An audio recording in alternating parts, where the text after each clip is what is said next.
Here's the second video on fight, flight, freeze or fawn response. And in the first video I did, I asked you to see if you could identify your default behaviour in the presence of persistent pain, whether that's in anticipation of it or whether it's when it happens or afterwards, what you tend to use. And this video is just going to look at what you can do now you've identified that behaviour.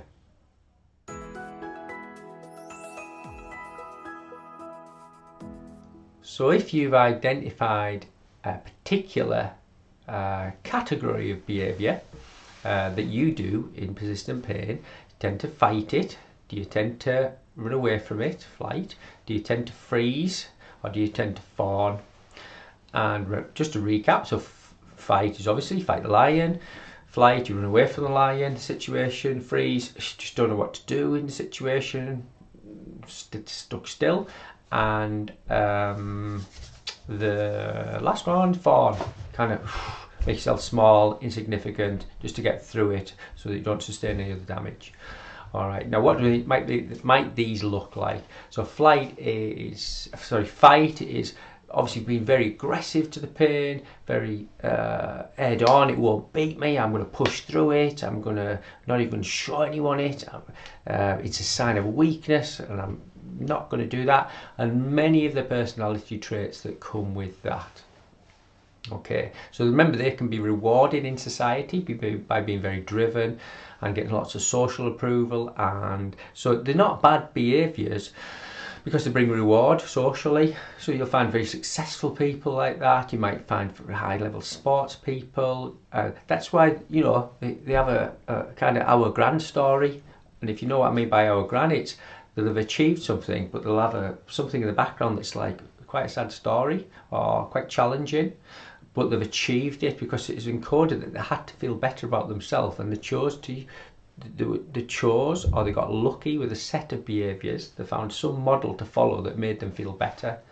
Now it constantly made them feel better in childhood, they would become rewarded in society with medals and praise or academic achievements, and then it's addictive. It's addictive. If that's the only way you get balance, that's dangerous, because that then creates an imbalance in intensity. So often when these great sports people or business people don't get the satisfaction it often should bring them, they swap to another adrenaline-based behaviour, drink, drugs, sex, shopping, gambling, blah blah blah, because they never felt enough inside without those behaviours. Fascinating. Okay, so this is the fight. I'm not even stressed. I'm not stressed. Don't even show it if you like. So that one. Flight, well, these are the people who go and clean the house from top to bottom. Clean the house. I'm going to go do for someone else. Can I help you? Almost delivering for other people, making themselves busy just to distract themselves from how they're feeling. And remember, we only do a behaviour for a feeling, and this new thing we do blocks how we feel. So I think I've got a bit of flight, bit of flight, that's my thing. I'll prove you wrong, I'll show you, and I'm going to do this behaviour to show you. So you can mix and match, and they can be very rewarding. So I could become a professional footballer because I could push myself so hard that other people couldn't. But if I got a tap on the head for that and well done Drew, well, alright, so you like me more because I can run a bit harder. It's easy that. And if that stops and I haven't got that avenue physically, then physio, right, I want to do this. So it can bring lots of success and money and kudos and blah blah blah, but it comes with vulnerability, it needs managing. So fight and flight, they're the ones who want to be busy and doing stuff, can't sit still, you keep going. So in moments of more distress, they use them more, fight even more. So the fighters tend to be a bit aggressive and kind of kick off, and sometimes they'll be arrested in society because they're always causing trouble, always causing arguments, they're always using fight just to block how they feel, they create drama if you like. Flight is just going to work when you're upset. I'm going to work, I'm going to the gym, I'm going to clean the house. So it's funny when you see it, it's funny when you catch yourself doing it. Fight, flight, freeze. Freeze. I remember doing this occasionally, just as a child, thinking, I don't know what to do. I really don't know what to do.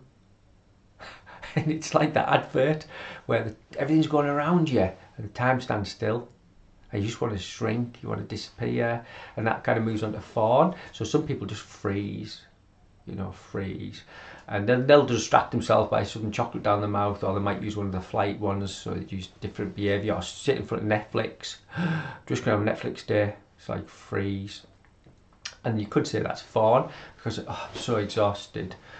I can't lift my head off the pillow, I can't get out of bed, I can't, and in the presence of the pain, I can do no more. I'm done. That's fawn. So for some people go to the bed, some people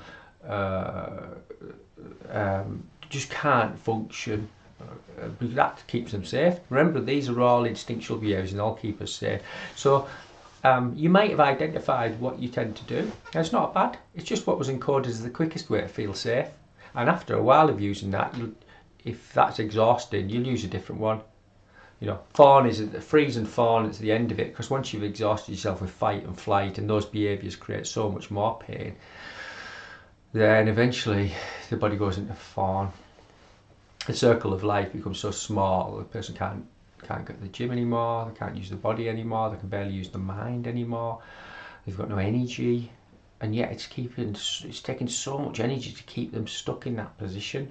And that's the fascinating part, because once you release those behaviours, the energy you get from it is crazy, because it's all there ready. It's like me holding myself like this. If I did this all day long, it's taking loads of energy. As soon as I let go of that, I've got the energy to go and do something else. And that transition from one to the other is a little bit like if you're really fearful and you hold a child, or the child's fearful, you throw them up in the air, the pupils are dilating, they're full of energy saying, oh my God, if they could say that at that age, and you catch them and it transmutes to excitement. Do it again. I want that again. So it's now not fear, it's totally relaxed, and let's do that again. So it flips really quick. Now when you've had patterns for a while, I'm not suggesting it's going to be that easy for you, although it can be for some when the fear disappears. But the thing is if you see that every time you feel distressed, you go to get the mop bucket out and clean the house, all I'm saying to you is notice that pattern first. Why am I having to clean the house top to bottom? What is it I'm running away from? And gosh, I'm using the mop to do it. And I've always done it. I've always used the mop to do it. Or if I was saying it, why have I gone to work? Why do I think I need to stay more? Why do I need to help someone else a bit more than normal? So you start to observe the movement, and don't criticise yourself for using the behaviour. Know that it's based in safety, it's based in protection, and you're offering a compassionate view on somebody who uses behaviours, and you would. I know that the effects of these things are often criticised in society, like addiction to gambling and alcohol and workaholic. Some are rewarded, some are criticised, but it'll create them pain in everybody eventually, and we would be compassionate to people. Unfortunately, crime makes us emotionally react to the behaviours, but somewhere in someone's story, I'm not making them not responsible for what they've done, but they're playing out a fight or flight, freeze response, fawn response, and if it's socially unacceptable, they'll eventually be punished for it. But we should still show people compassion if you understand that much of the things driving their behaviours is unconscious. Otherwise, we're just being unconscious too in criticising them. So there has to be balance to that. So in your approach to yourself, could you be a little more compassionate if you catch yourself in that driven behaviour? You catch yourself at work a bit more than you should, or you catch yourself thinking you need to go and clean, or you catch yourself laid in your bed going, woe is me.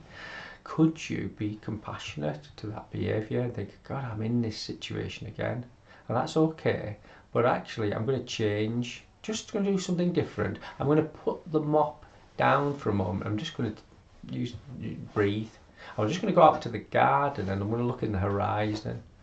I'm just going to say to myself, these are behaviours that I know it's protecting me, but I'm going to use different behaviours and learn different behaviours. You can go back to the same behaviour, but you're just putting a pause in it. If you're laid in your bed and you can't lift your head on the pillow, ask yourself, could I just get up and walk around the bedroom? And then I'm going to come back and lay down on the bed again. I'm not going to force my body to do what it doesn't want to do, but I'm going to do something that's just very different to how I've normally behaved. And that is a gap. It's a gap, a neuroscientific gap between the instinct and the behaviour and acting it out. There's a compulsion and there's a behaviour. And when you've repeated them that often, they become so intertwined that you don't see the compulsion. You're just in the behaviour. Feel the feeling. You won't even think, I've got to clean the house top to bottom. You're already in it. So there's no gap between it.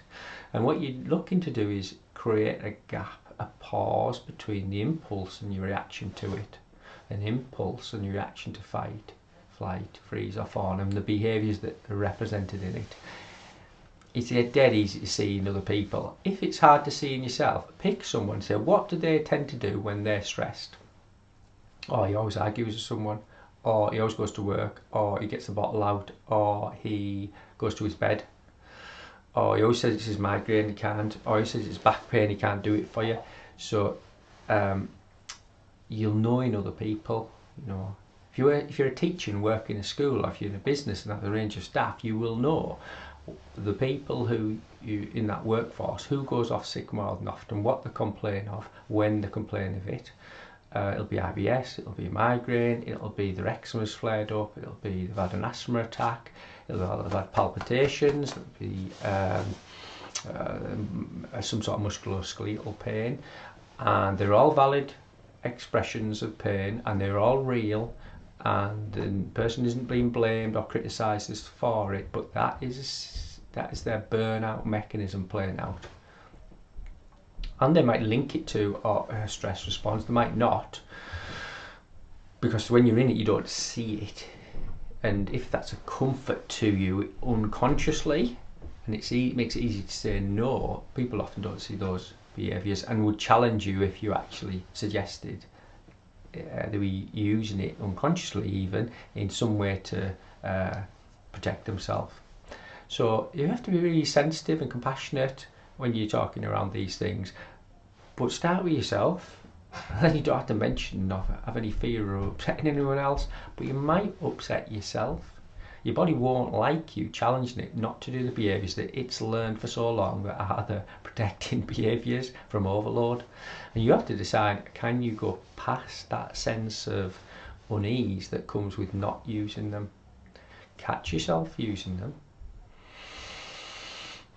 Commit to pausing. See if you can do something that represents rest, digest, repair, renew.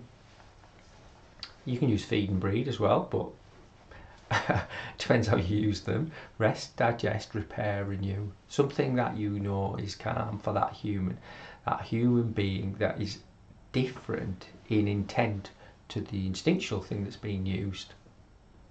And take a step in that direction. And reward the intent that appears, not the outcome of it. Yeah, if you put the mop down, put the kettle on, reward the intent behind that. Yeah, if you feel like arguing but think, right, I'm just going to have 3 or 4 deep breaths and walk around the block and ask myself, do I want to go back to that? Reward the intent. If you're so exhausted and your head's on the pillow and think you can't lift it, but you can think, right, I'm just going to walk around the bedroom and get back into bed, reward the intent for that. And if you feel so stuck, that's classic procrastination, I don't know what to do, but you just pick up a pen and start to write, or you just do something in a direction that you know is good for you, reward the intent. Reward that intent, you can start to change those behaviours. And there's so much more you can do along the spectrum of rest, digest, repair and renew. And once you become addicted to that, recovery is easy.